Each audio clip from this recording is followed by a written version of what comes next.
Anyone who's ever not feeling well knows that often you have a head cold or somebody who's got some sort of aches and pains or kvetching about some sort of ailment. Often it's natural when we feel well, we're good with people. Yet when we don't feel well, there's sometimes an attitude of, if I'm miserable, everybody around me is going to be miserable as well. That's all something that's a real test of a person's strength of character to be able to overcome his personal pain and not impose it on everybody else. There are often families where one family member has a flu and everybody else in the house is suffering even more because this person is absolutely miserable. So it's a bit of a wonder when Rabbi Avraham Pam, who was the head of the world famous Torah Vadas Yeshiva in New York, Rabbi Avraham Pam, in his 80s, he was hospitalized. He had some problems, very painful procedures he had to go through, and he was in the hospital. And one of his family members noticed that alongside his bed, he had an English book.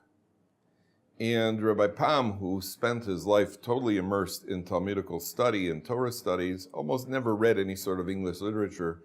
And one of his family members looked, he said, Abba, why is it that you have that English book here?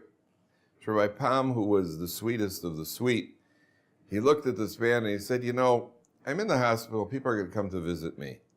And when people come to visit me, so they may walk in and find me sleeping, and they're going to be uncomfortable. Sometimes people come from a long distance to visit in the hospital. They'll see me sleeping in the hospital. I want them to have something to do while I'm asleep, and they're waiting for me to wake up. So I brought along a book. I'm not going to read the book, but maybe other people will enjoy the book. They'll have something to do while waiting to visit me and cheer me up. So, sometimes a person is so wrapped up in himself, we can't get out of our own self-imposed walls to think or see anybody else in our world. Rav Pam is teaching us that a person could be in pain, a person could be in the hospital, but at no point the person should ever withdraw within himself and completely separate himself from everybody else. The person always has to be thinking about and considering other people and what are the needs of other people. And even in the time of suffering, even in the time of pain, Rabbi Pam was thinking about how to relieve others, give them something to do so they shouldn't sit there bored, waiting for him to awake.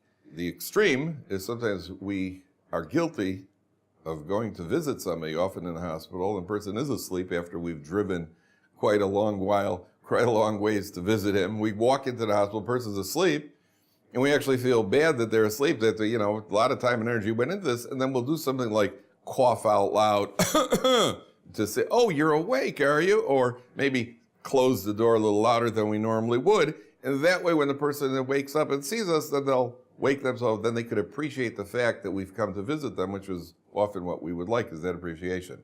So Pam is teaching us, and what we have to be careful of is not to be thinking about what our needs are when visiting the sick, but to think about what the needs of the sick person is. And similarly, the sick person should be thinking about what the needs are of those who are coming to visit him.